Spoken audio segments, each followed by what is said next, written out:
What's up, everybody? The most stacked card ever put together by the UFC goes down this weekend for UFC 301. I'm kidding. It is definitely not a stacked card. It's basically a glorified fight night at this point by the UFC. But nonetheless, ladies and gentlemen, the main event between Alexandre Pantoja and Steve Erceg is, while the flyweight division does receive a lot of hate, rightfully so, it's a pretty terrible division overall, right? It's been very stale and stagnant for an extended period of time and just really honestly quite boring. Outside of Mighty Mouse, outside of some moments with Henry Cejudo, the flyweight division has been pretty tragic, right? And I'll throw Brandon Moreno in there as well and Figgy. Like, we had some great fights between those guys and they fought a million times and we know the whole storyline. But with Steve Erceg, things are a little bit different now. What I mean by that, ladies and gentlemen, I made a video that I'll link down below where I believe Steve Erceg is, yes, he is the number 10 ranked guy and he's getting a title shot and maybe there aren't many people left and that type of thing. I think Steve Erceg is in a way a hitman for the UFC. I really do think he is. And I know I made a video before, like I said, I'll link down below that, there were some different opinions on that where I basically asked everybody, like, look, do you think that this is just a layup for Pantoja? They're trying to make him look good in Brazil? Or do you think the UFC is like, all right, we need to find somebody who we think can get this done. We can send him down there to Brazil against Pantoja, take him out, get the W. That way we could get this division moving again, because the flyweight division, as I mentioned, it being stale and stagnant, part of the reason has been it has just been recycled rematch after rematch after rematch for such a long time, even back to when Figgy and Moreno were fighting each other. As interesting as those fights kind of were in the beginning, it just gets old, seeing the same guy fight each other over and over and over again, seeing the same guys go up against each other. So we're now at the point where Pantoja has wins over Royval, he has wins over Moreno. Like, he's basically beat everybody inside the top of the division to where if he stays champion, we're either seeing another rematch with somebody else or we're seeing a quadrilogy with someone else. Like, we have to get some new life into the division. And I believe Steve Erceg is one of the guys that can get this thing done against Alexandre Pantoja. And we're going to go over that here in the video because when we look at Pantoja, what Alexandre has done such a great job of throughout his career is he's had a great career down at flyweight. One of the issues that fighters have ran into at Pantoja is he's not the tallest guy, but he is a very strong guy for the weight class. And he usually is just able to kind of bully people around in terms of the grappling. He's able to get a hold of people. He's able to make it kind of a dirty, grimy, gritty type of fight. And I like to kind of compare Pantoja in a little bit of a way to, obviously, he's not as good on the microphone, but kind of the striking, and I shouldn't say the striking, but kind of the similar abilities to like a Renato Moicano, where Moicano now kind of gets the game, and obviously he's hilarious and becoming a lot more of a personality, but Pantoja has some decent striking that he can lean on, but it's predominantly revolving around getting a hold of you and doing whatever it takes to win the fight. That's why I kind of compare him to a guy like Moicano, where when we see Moicano fight, he does have some improved striking, but it really comes down to the grappling and the submission skills, where with Pantoja, it's kind of the same thing. He has decent striking where it's more of an overwhelm you type of striking, right? We see him kind of blitz forward, get a little reckless, overwhelm people with kind of his shots. He does have some decent pop in his shot, in his hands.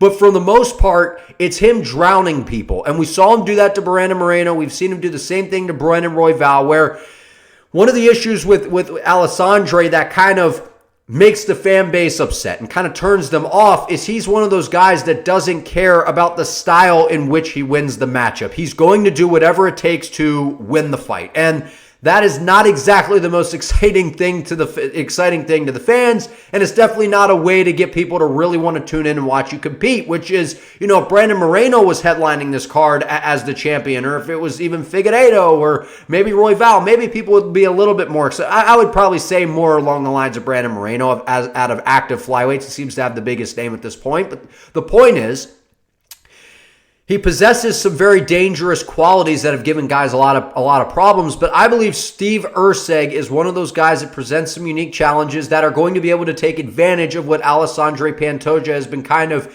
implementing and getting away with over the past few matchups that he's had since being a flyweight champion and since winning the title, which is Erceg is, one, he's 5'8", which for the flyweight division, he's a pretty big guy, Steve Erceg. He's not Steve Carell from The Office, or maybe he is. We don't know at this point, but Steve Erceg has really, really clean boxing. He has some of the cleanest boxing in the entire division. I know people want to point out Moreno and his hands and Royval and some of these other guys.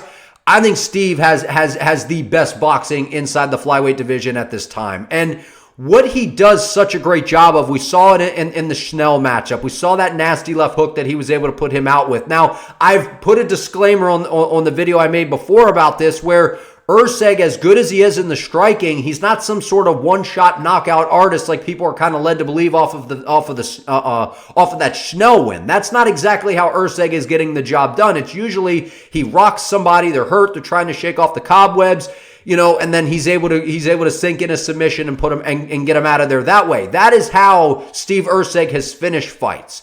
But what concerns me coming into this matchup for Erceg is whenever we see somebody come into we see that huge jump up in competition, where I understand the flyweight division is not the most stacked, right? I feel like we can all agree there. It's definitely lighter in terms of the competition. It's more top heavy, kind of like the UFC light heavyweight division.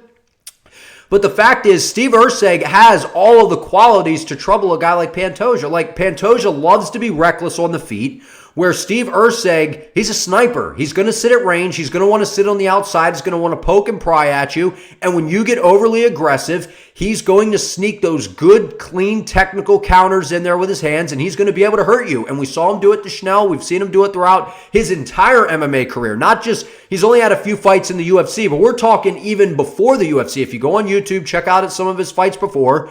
He has very, very clean boxing, very clean striking. He's very good at checking leg kicks. He throws some good leg kicks of his own. So this guy has very basic fundamentals that have gotten him very, very far in the sport thus far.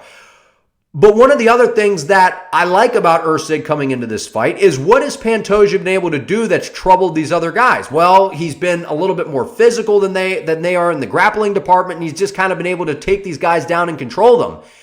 I could be wrong here, but I think Pantoja is going to have a very, very hard time doing that against Erceg, because Erceg he's a taller, he's a bigger guy for the weight class. He has good power in his hands, which I know that doesn't pertain to the grappling, but it's going to keep Alexandre Pantoja on alert at all times on the feet, to where he's not going to be able to get reckless. Because if he decides to blitz forward and charge forward and do that, kind of chaotic style that Pantoja's been relying on, I can see Steve Erceg, just kind of sliding out of range, throwing those good check hooks, those good straight shots down the middle, and being able to hurt Pantoja and maybe get him out of there. I mean, submitting Pantoja, that would be crazy by Steve Erceg. But the bottom line is this.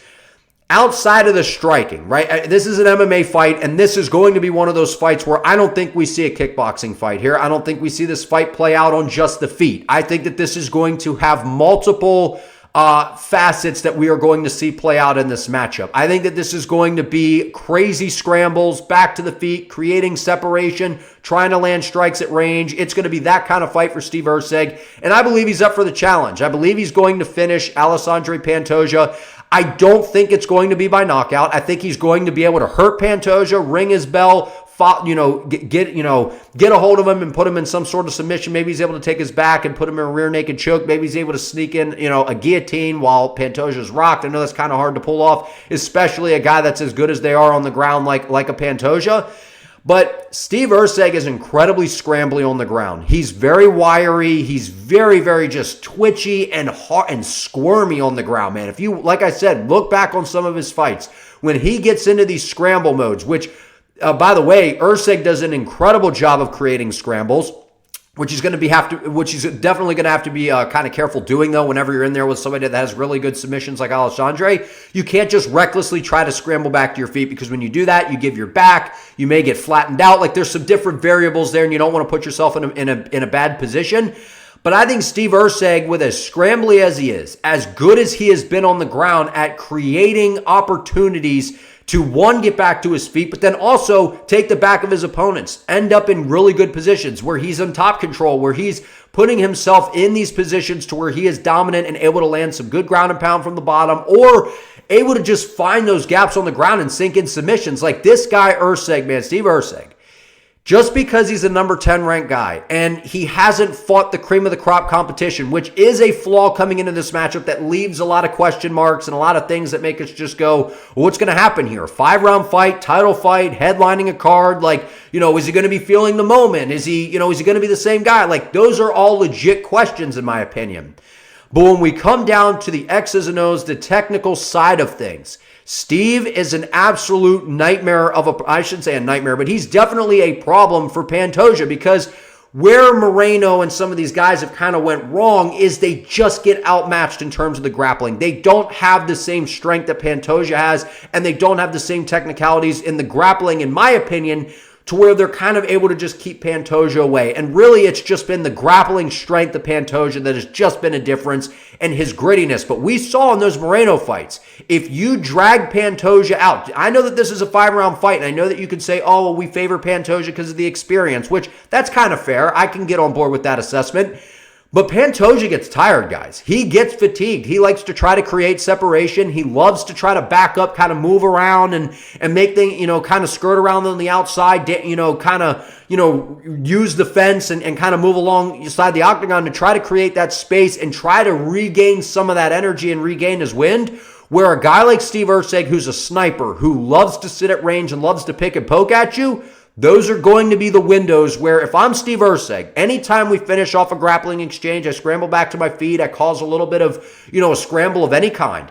I am pressing the action on Pantoja immediately after that grappling exchange, because we've seen a guy like Israel Adesanya do a tremendous job of this, where when you're going in there against a grappler and they're grappling and they're fatiguing their arms, they're blowing their legs up, whatever, and they're, the lactic acid's starting to build up, the blood's starting to get to the muscles, they start to slow down. They look to create a little bit of separation to kind of recompose themselves and kind of shake it out a little bit. Do not let him do that if you're Erceg. Put your foot right on the gas. We saw Adesanya do this to a guy like Derek Brunson. Melt him when he starts to fatigue from the grappling. Get back to the feet. Start to tee off on some of those shots, because I'm telling you, Steve Erceg has outstanding boxing. I think that that's going to be the difference in this matchup. I think he's going to be able to sit at range. He's going to be able to fight behind the good hands that he has. He's got really clean boxing, good striking.